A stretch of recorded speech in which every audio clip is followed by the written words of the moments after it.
Hello students, welcome to my YouTube channel Bhavna Chemistry Classes. Today our topic is dipole moment.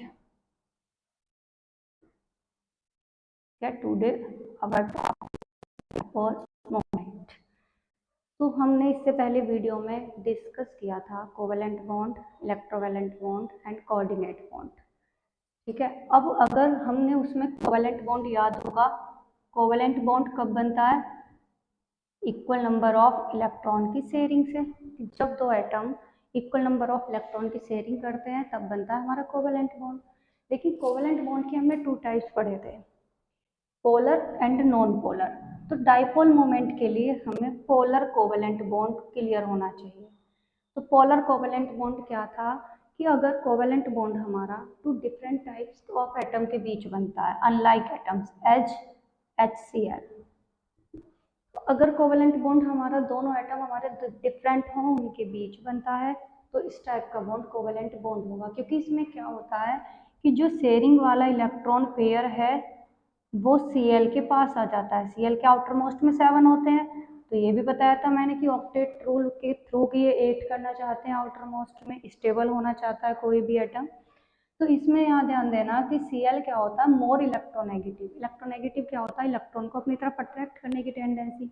तो Cl की electronegativity hydrogen से ज़्यादा होती है, जिसकी वजह से शेयरिंग वाला इलेक्ट्रॉन पेयर मिड में ना रह के Cl के पास रहेगा, जिसकी वजह से Cl पे पार्शियली नेगेटिव चार्ज और H पे पार्शियली पॉजिटिव चार्ज क्रिएट हो जाता है। इस बॉन्ड को हम कहते हैं पोलर कोवेलेंट बॉन्ड। ये हम पहले वीडियो में डिस्कस कर चुके हैं, लेकिन डाइपोल मोमेंट के लिए हमें ये टॉपिक क्लियर होना जरूरी है। तो डाइपोल, डाई मतलब दो, पोल मीन्स ध्रुव, कि दो ध्रुव उत्पन्न हो जाना, मतलब प्लस और माइनस क्रिएट हो जाना किसी मॉलिक्यूल में कहलाता है डाइपोल। अब डाइपोल मोमेंट क्या होता है, मान लिया हमारे पास 2 एटम है, HCl को हमने मान लिया, अदर भी हो सकते हैं, हमने ले लिया A और B, 2 एटम है, इनके बीच की डिस्टेंस माना D है, इस पे चार्ज मान लिया E है, तो सेम चार्ज रहता है, जितना प्लस रहेगा दूसरे पे सेम रहेगा माइनस का। तो डाइपोल मोमेंट क्या होगा, मैथमेटिकली म्यू से डिनोट करते हैं इसको, E into D.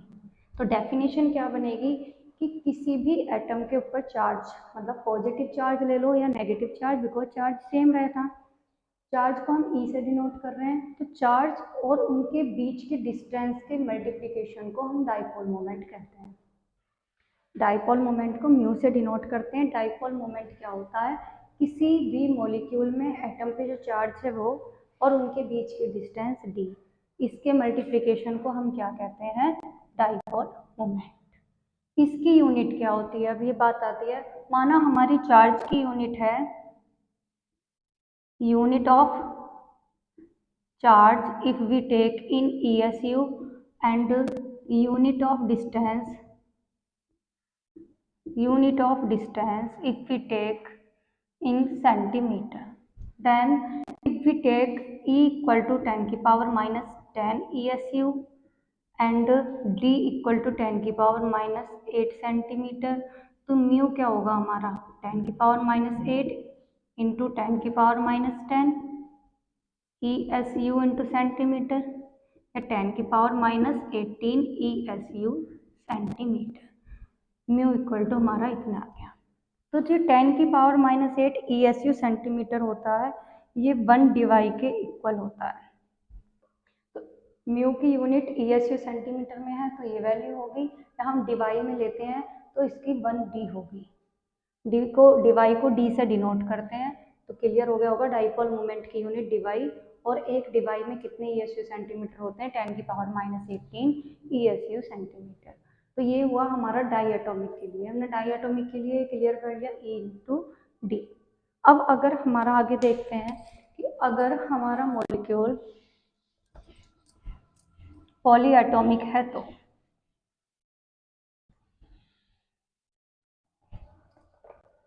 Poly atomic के लिए कि माना हमारा मॉलिक्यूल है, इसका एक डायरेक्शन में μ1 है, दूसरे में डाइपोल मोमेंट μ2 है, तो रिजल्टेंट डाइपोल मोमेंट म्यू जो होगा, माना इनके बीच में जो एंगल है वो थीटा है, तो resultant dipole moment mu square equal to μ1 square plus μ2 square plus 2 μ1 μ2 cos theta.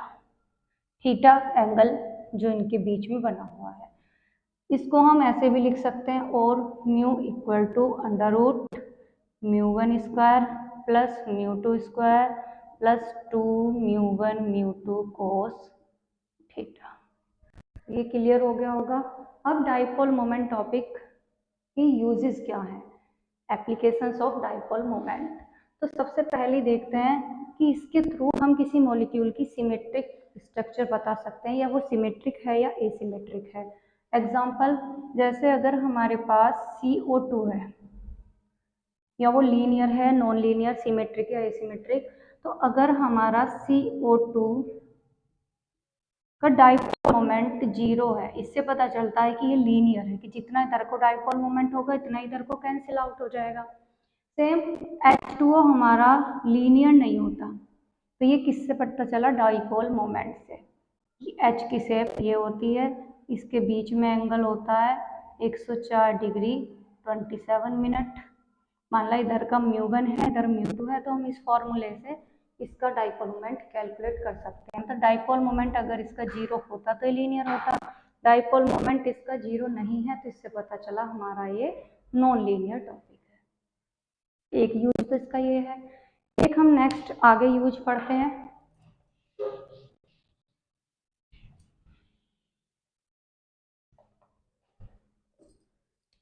कि स्ट्रक्चर मॉलिक्यूल की, अगर हमारे पास कार्बन के चारों तरफ सेम एटम अटैच हैं, इसका डाइपोल मोमेंट 0 होगा। या हम चारों ही क्या ले लें, Cl एटम, मतलब सेम लें चारों एटम, तो डाइपोल मोमेंट 0 होगा। अगर हमने एक बीच में चेंज कर दिया कि हमने 3 जगह H ले ली, एक तरफ Cl, तब डाइपोल मोमेंट 0 नहीं होगा। तो ये भी क्लियर इससे हो जाता है।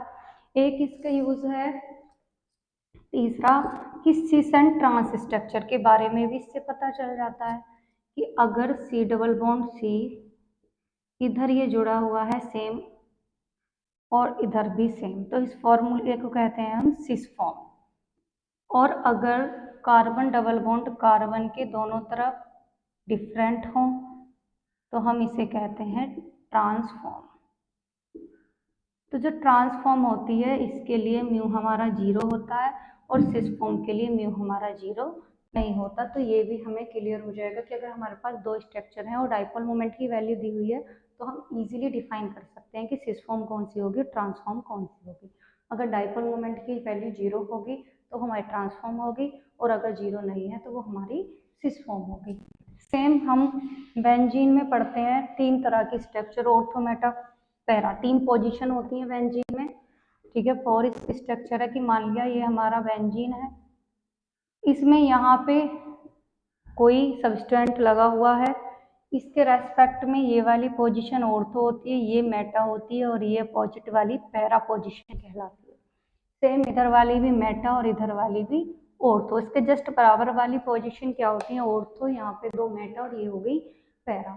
तो अगर हमारा डाई सबस्टेंट है, कि मतलब जो हमारा उस पोजीशन पे लगा है, सेम हमारा इधर लगा हो, कि इसके ऑर्थो पोजीशन पे मान लिया x है। एक बेंजीन की स्ट्रक्चर है कि इसके यहाँ पे x है, इसके मेटा पे x लगा हुआ है, और एक है हमारी बेंजीन कि जिसमें यहाँ पे x है, सेम पैरा पोजीशन पे x है। तो ये ऑर्थो, मेटा, और ये हमारी पैरा फॉर्म। तो पैरा के लिए जो डाइपोल मोमेंट होता है, म्यू हमारा 0 होता है। इन दोनों के लिए म्यू 0 नहीं होगा, बट मेटा के लिए अगर हम देखते हैं, देखो इधर तो कैंसिल आउट हो गया, लेकिन इसमें क्या होगा कि कैंसिल तो ना होगे, लेकिन म्यू की वैल्यू थोड़ा कम होगी, 0 ना होके क्या रहेगी, कम। इसमें क्या होगा, म्यू की वैल्यू एक तरफ है, तो इसमें रहेगी म्यू की वैल्यू ज़्यादा। तो ऑर्थो की वैल्यू सबसे ज़्यादा, फिर मेटा और पैरा की हमारी 0 होती है। तो अगर हमारे पास 3 वैल्यू गिवन है डाइपोल मोमेंट की, और कह दिया जाए कि बताओ इसमें कौन सी ऑर्थो है, कौन सी मेटा, कौन सी पैरा, तो हम इजीली डिफाइन कर सकते हैं कि पैरा के लिए म्यू 0 होगा, तो जो 0 वाला हो गया वो पैरा है, जिसके लिए म्यू की वैल्यू ज़्यादा है वो ऑर्थो है, और जिसके लिए म्यू की वैल्यू कम है वो मेटा है। तो आई थिंक ये टॉपिक तुम्हें सभी को क्लियर हो गया होगा।